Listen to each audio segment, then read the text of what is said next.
I started as a small toddler, 3 years old or so, standing in front of the clocks that my grandmother had from her family.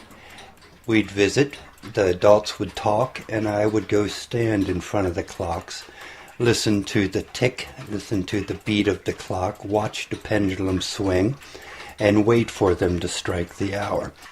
My name is Leyland Hedgecock Smith. I'm a clockmaker in Mardella Springs, Maryland. I'm going into my 46th year, I believe, working with clocks. When I was 11, I was visiting my grandmother.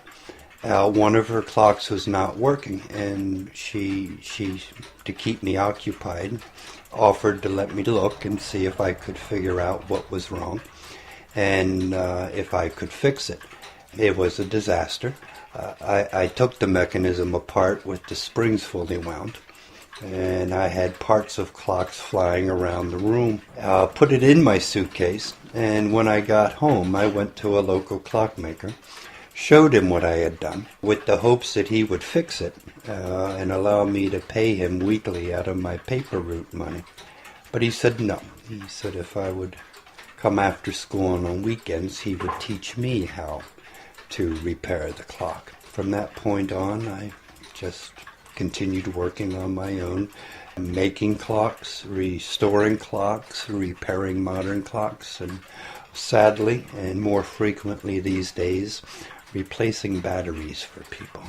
The definition of a clock is a mechanical timepiece that strikes the hour. So if it's not mechanical, if it doesn't keep time, and if it doesn't strike the hour, it's actually not a clock. It's a timepiece. My interest is in the mechanical devices.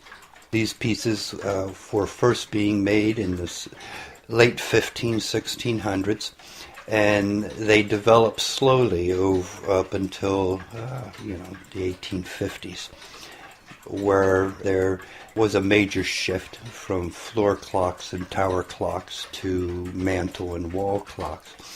And then we entered the manufactured period, where these were no longer machines being handmade by clockmakers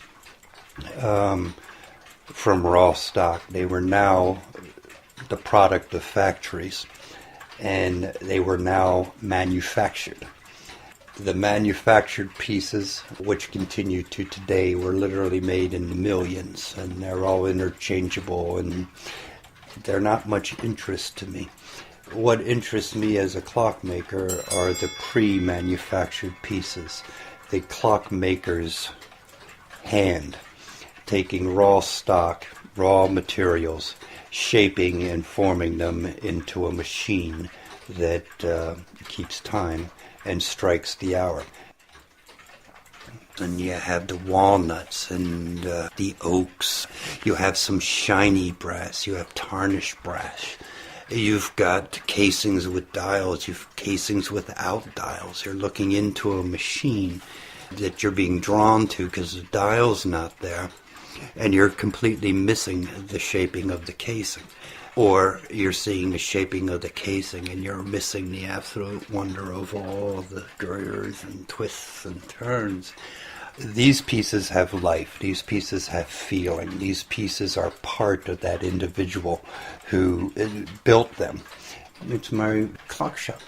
It's my repair room where I do the work repairing modern clocks. I have a wood shop where I take care of some of the wood projects.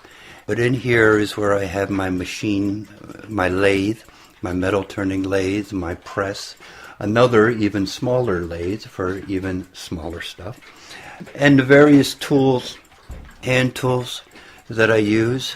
I have a mainspring winder. But what is in this room is sound. So many different clocks running. They're not always telling the right time. Well, I really don't care. Throughout my house I have clocks When I see one of them stopped running, I wind it up. I never set the time. I don't really care. It's the sound of the beat.